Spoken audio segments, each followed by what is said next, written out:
In this short video, I'm going to introduce the field of pragmatics and some of the key concepts. Pragmatics overlaps with another area of linguistics known as discourse analysis. According to Cutting, both pragmatics and discourse analysis study the meanings of words in context, analyzing the parts of meaning that can be explained by knowledge of the physical and social world, and the social psychological factors influencing communication, as well as the time and place in which the words are uttered or written. So we're talking about what the words mean, but we're talking about them in the context of the social and the physical and the textual world. What part of the word's meaning it depends upon or is influenced by the environment in which it is spoken.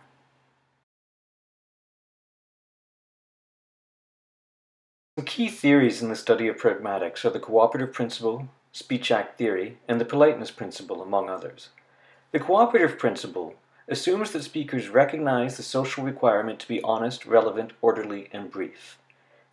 These speakers may not always do these things, but they recognize that being honest, relevant, orderly, and brief are social norms, and they use these social norms in interpreting what they hear and organizing what they say. Speech-act theory describes how utterances are intended to function and do things such as apologize, invite, and promise. And there are two main types of speech-act, direct and indirect. The politeness principle relates to the various ways in which speakers may work to avoid giving offense or imposing on others, which may vary with the relation between the speakers and the cultural norms. Pragmatics is an area of linguistics that examines how language is used in context to accomplish certain things. Context is an important element here. Many areas of linguistics examine language out of context to a large extent and look at how it's structured, how it fits together, and what it consists of. Phonetics, syntax, and morphology all do this to a large extent. Pragmatics differs in that it is outward-looking. It examines how the language connects to other language, to the producers of the language, to their intentions, and to the environment in which the language is being used. Many aspects of pragmatics overlap with discourse analysis. With any speech event, there are a number of ways in which the context plays a role in meaning. Cutting explains that pragmatics deals with the meaning of words in the context of the physical and social worlds and assumptions of knowledge that speaker and hearer share. The situational context is the immediate environment as seen and understood by the speakers. The background knowledge is what the speakers know about each other and each other's understandings of the world. And the contextual context refers to what they've already said relevant to the subject, the text that comes before or around this one.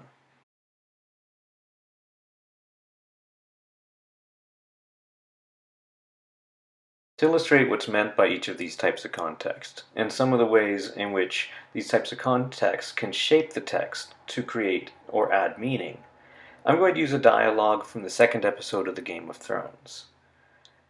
Don't worry if you're not a Game of Thrones fan, you don't need to be to understand the example.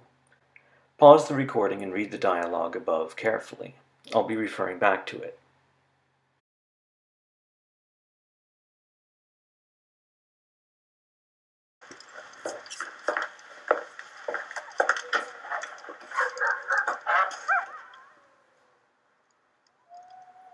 When was the last time you left this room? I have to take care of him. He's not going to die, Mother. Maester Lewin says the most dangerous time has passed. What if he's wrong? Bran needs me. Rickon needs you. He's 6. He doesn't know what's happening. He follows me around all day, clutching my leg, crying. Close the windows. I can't stand it. Please make them stop.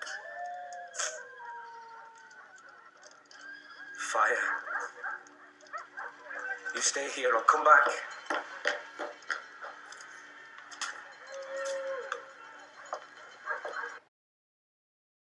One type of context is the situational context, and here we're talking about things that are in the room, physically co-present. Their co-presence may be indicated by demonstrative pronouns like this and that, these and those, words that point to the thing in time and space. So we're talking about things that the speakers in the room can both see or hear.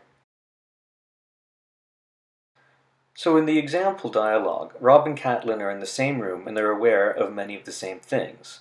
When Rob asks, "When was the last time you left this room?"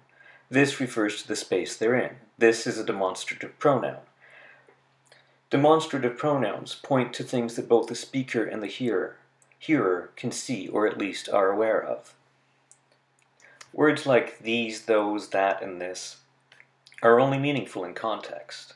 Catelyn says, "I have to take care of him." She nods towards one of her other children, Bran, who lies unconscious in the bed after a fall. When Catelyn says, "Close the window, I can't stand it. Please make them stop," she doesn't need to explain what she is referring to. Both Catelyn and Rob can hear the loud howling of the wolves. When Rob looks out the window, though, and sees what's causing the howling, he does need to say to Catelyn, "Fire," because Catelyn can't see from where she's sitting. Shared background knowledge also interacts to create meaning. Cutting identifies two kinds of background knowledge: cultural knowledge, which is the general knowledge that most people carry with them in their minds about areas of life, and interpersonal knowledge, which is the specifically and possibly private knowledge about the history of the speakers themselves. Robin and Catelyn share a lot of cultural knowledge. For example, they both know that they live in a world in which wolves howl in their yard. They also share a lot of interpersonal knowledge. They know the same people. They know what happened to the boy in the bed and how he got there, or at least they have some idea of it. They know that he fell and became injured. They know who Rickon is. Rob doesn't need to say he's 6. His mother's well aware of how old the boy is. Rob mentioning his age is just mostly for emphasis of his youth. So they share a lot of interpersonal knowledge. Rob's also no doubt aware that Catelyn does not like the children's pet dire wolves very much at all.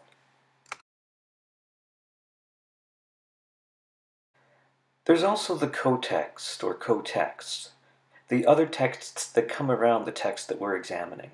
In this short dialogue, Rob refers back to a previous text. He mentions a conversation that he had with Master Luwin about the boy's condition, in which Rob was told the most dangerous time has passed.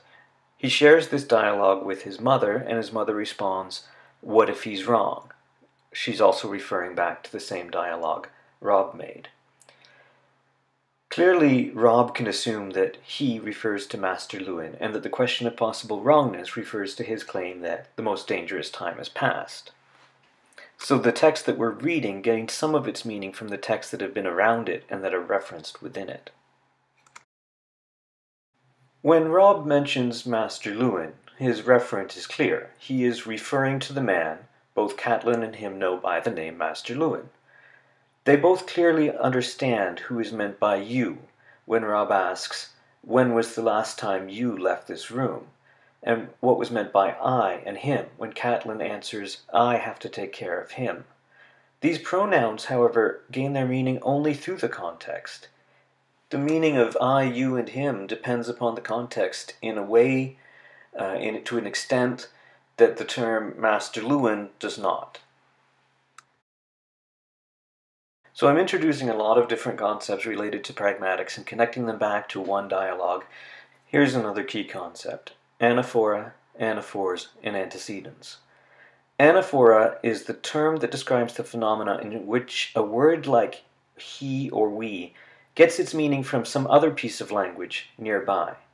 An anaphor is the word that gets its meaning this way, and an antecedent is the word that the anaphor gets its meaning from. In the line, "What if he's wrong?" the pronoun he is the anaphor, and the antecedent of this anaphor is Master Luwin. Here's a definition of anaphor for you to take note of.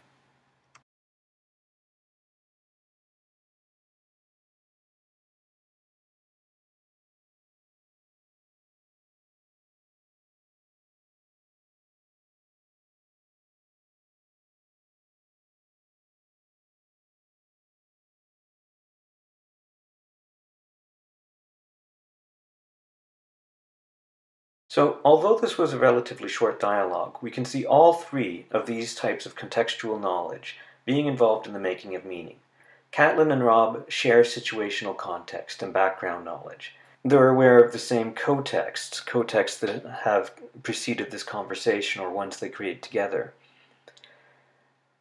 We also can see examples of deixis and anaphora, particularly in the way the pronouns pointed outside of the text or get their meaning from the cotext.